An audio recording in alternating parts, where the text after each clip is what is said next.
Bismillahirrahmanirrahim. Assalamualaikum warahmatullahi wabarakatuh. Bertemu kembali dengan saya dalam sesi Way of Life Question and Answer Series atau Jalan Kehidupan Question and Answer Series.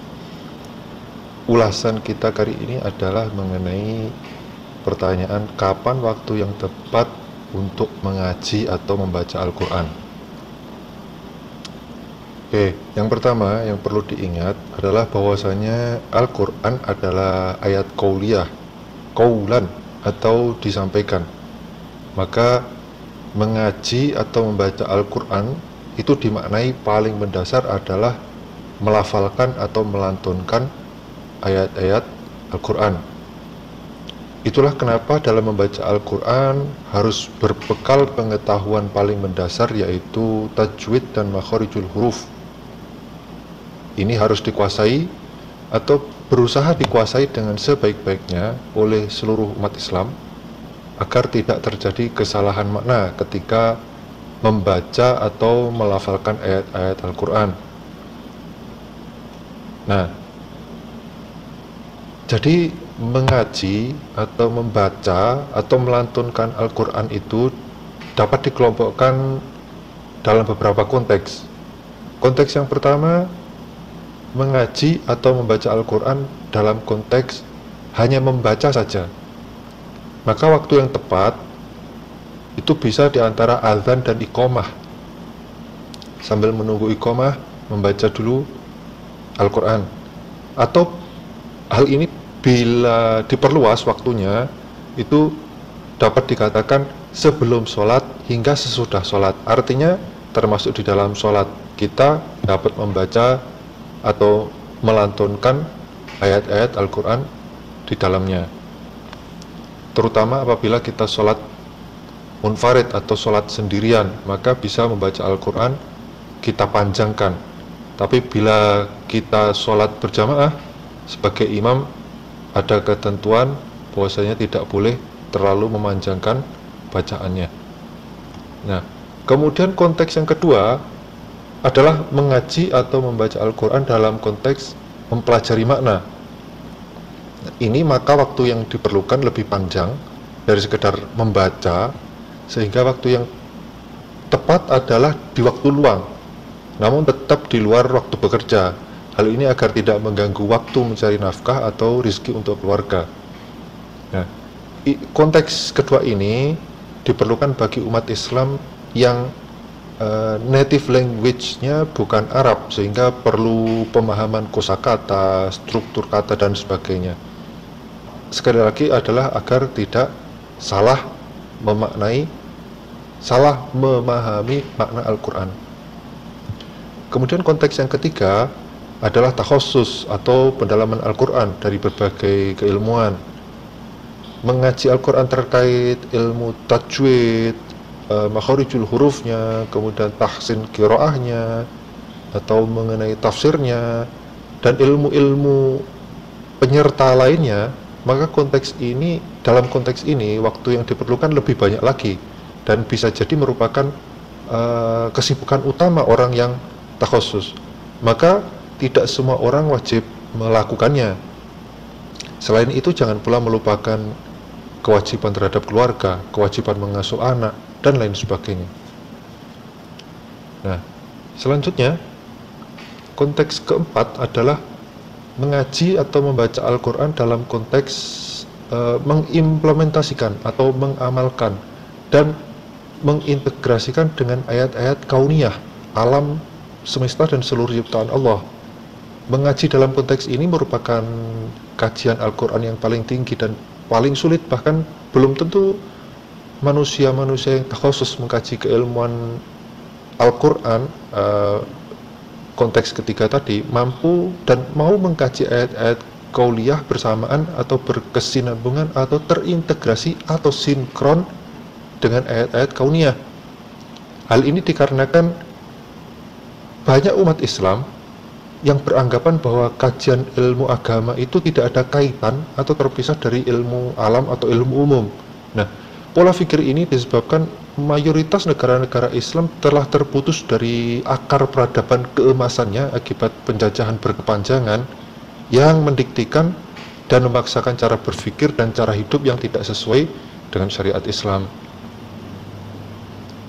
Nah, maka dari itu, pada masa kekhalifahan Islam, orang-orang yang takhusus atau pendalaman ilmu-ilmu Al-Quran dan pengembangan iptek, takhusus pendalaman Al-Quran dan pengembangan iptek, artinya menyingkronkan ayat kauliyah dan kauniyah ini, mengintegrasikan ayat kauliyah dan kauniyah ini, mendapatkan dukungan, pembiayaan dan kebutuhan hidup dari negara.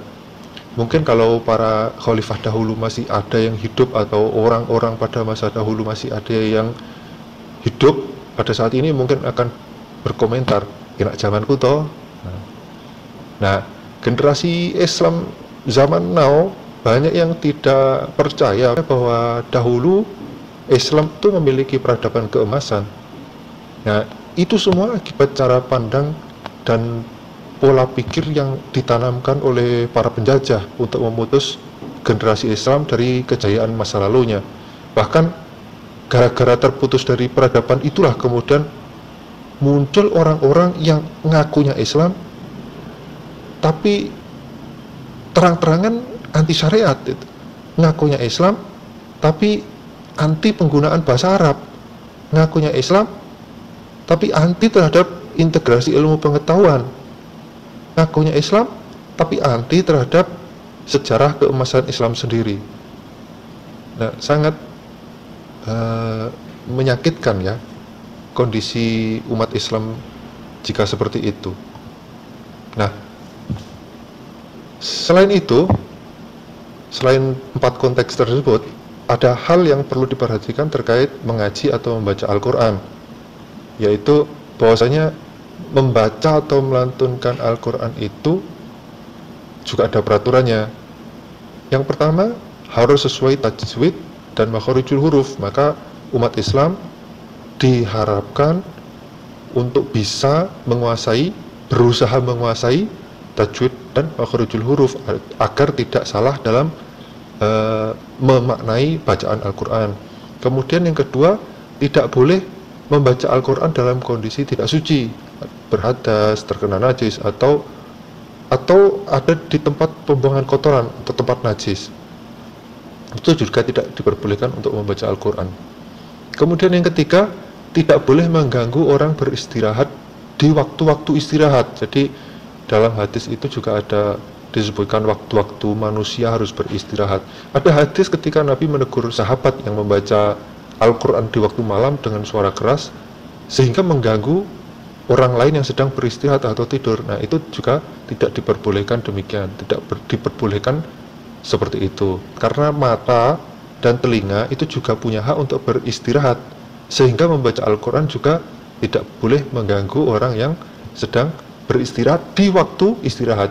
Jadi ketika waktu-waktu itu silahkan membaca, tapi tidak bersuara nyaring atau bersuara keras sehingga mengganggu orang yang sedang beristirahat. Kemudian yang keempat adalah membaca Al-Quran juga tidak dibenarkan bila ternyata bertujuan untuk riya atau pamer suara. Nah, ini yang sekarang menggejala ya, menjadi tren, karena kini lebih luas lagi cara pamernya itu dilakukan via media sosial atau via internet, memamerkan kemerduan suaranya membaca Al-Quran atau memamerkan berbagai jenis qiraah yang dikuasai dan sebagainya. Jadi tujuannya hanya untuk pamer.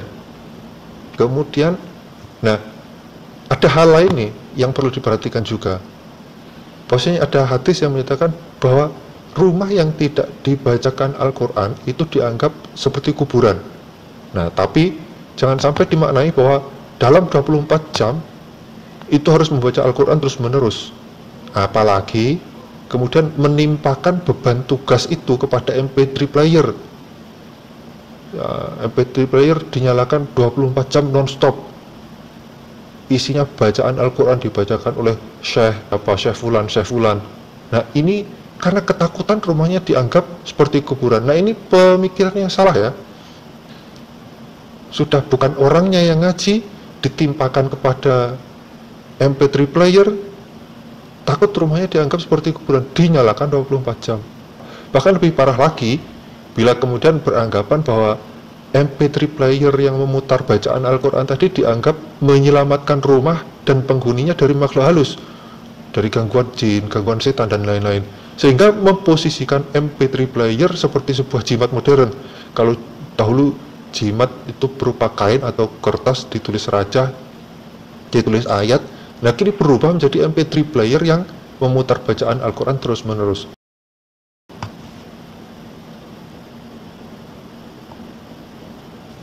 Nah, hal ini juga, kondisi ini juga semakin memperjelas pernyataan Rasulullah bahwa di akhir zaman ilmu-ilmu akan diangkat, ulama diwafatkan, yang ada tinggal itu ulama ulama yang sesat dan menyesatkan, dan umat Islam makin nyata sekedar buih di lautan yang terlempar ke sana kemari.